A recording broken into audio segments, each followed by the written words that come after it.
Hi guys, welcome to your digital catch-up of all things Big Brother Naija. My name is Toke Makinwa. Of course you know that. And as always, I'll be taking you through some of the standout moments from the past week in the house.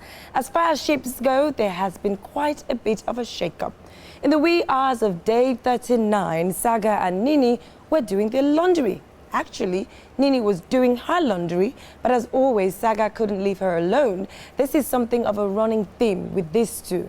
In fact, he was so not helping that he gave Nini his laundry to wash, asking what he would do without her in his life.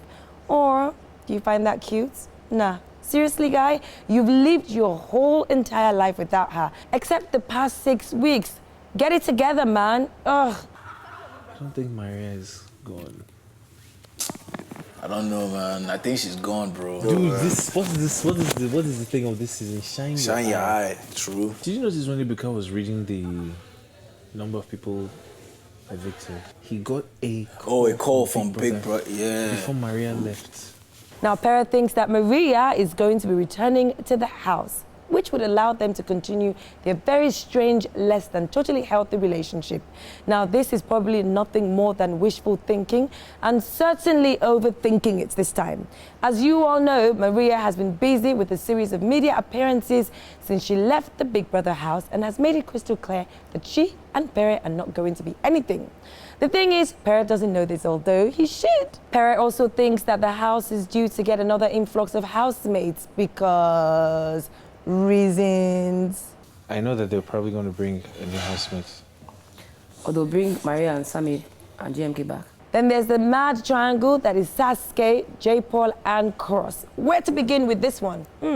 Ebuka's shake-up during Sunday's live show certainly seemed to put her on the spot. And it seems to have awakened a bit of fire in Cross and Sasuke. Has anyone noticed that?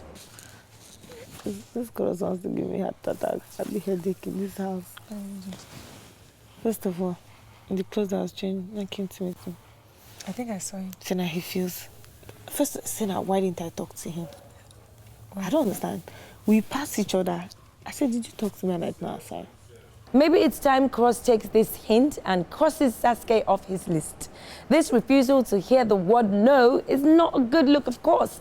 Now, Sasuke's behavior with him and J. Paul would suggest that she is not as committed to this no relationship thing as she says, and Cross called her out on it. Sasuke, if it turns out that you are not who I think you are, I swear to you, I will never in my life ever talk to you again. Okay, Cross, calm down, buddy. Even if she's after a relationship in the house, she clearly doesn't want one with you. Take the hint, boy, and move on. Oh, wait, he already did.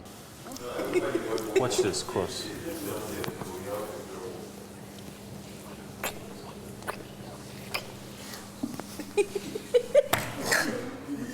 Baby, it's not like that. And me, I you don't like Sasuke? You like me. If I knock your head, boom, like this. That's the word. Real point. Okay. I don't like Sasuke. I keep saying it. Cross, we understand you're feeling a bit manipulated, but you're not helping yourself here. Then there's Michael and Jackie B, who have been growing closer and closer lately. He's been handling it a little bit more than Cross, perhaps, by straight up asking Jackie B if she was interested. You don't have to put a tag on it. So what does me being your girl mean then? So does that mean I'm your girlfriend? That's what you mean by I'm your girl? Yeah. I'm your girlfriend? Yeah.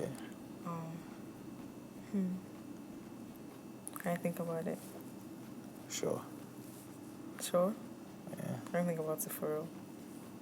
Okay, so Michael made his shot and Jackie B told him she'll think about it. Not exactly the answer he was looking for. But hey, it already seems like a healthier relationship than some of their other nonsense going on. In other potential ship news, we have divorced Boma and married Tega. They've been circling each other for a while now, but Tega's marital status definitely is a factor here. Or at least it should be. And of course, there's the ship that has been sailing for ages, Emma Rose. Now, this is one that definitely seems to be sailing, and it has even healing powers, judging from the kiss that healed Emmanuel's shoulder. See, it's actually possible for two consenting adults to take their time about a relationship and end somewhere healthy. Now, the rest of the housemates should take a note from this too. And also, could this be the little ship that the audience has been rooting for? The other housemates have been rooting for it as well. Rose and Emmanuel have definitely been rooting for it. It suddenly seems as if everything might be all right in the Republic. So that's the emotional state of the house. Saga is behaving like a little lapdog, Pere is paranoid, and maybe a little love-struck, you think? And Cross is, well, Cross. Sasuke is confusing, and J. Paul is hanging around like a dog at the dinner table, while Michael and Jackie B are keeping their options open. Burma and Tega are, well, they've got some thinking to do. But Rose and Emmanuel, now that's working well. At least, thank heavens for small mercies. Who knows how this plays out? With 15 of the housemates up for eviction, we have no idea how many of them might actually be leaving the house this weekend. Perhaps some of these relationships have their outcomes decided already for them, since the voting audience might get rid of some of the major players. Now that's our digital wrap-up for the week. Remember to catch me on The Buzz on Showmax every Tuesday and Saturday, which is streaming from 7 p.m. Until then, shine your eye, because I will be shining mine.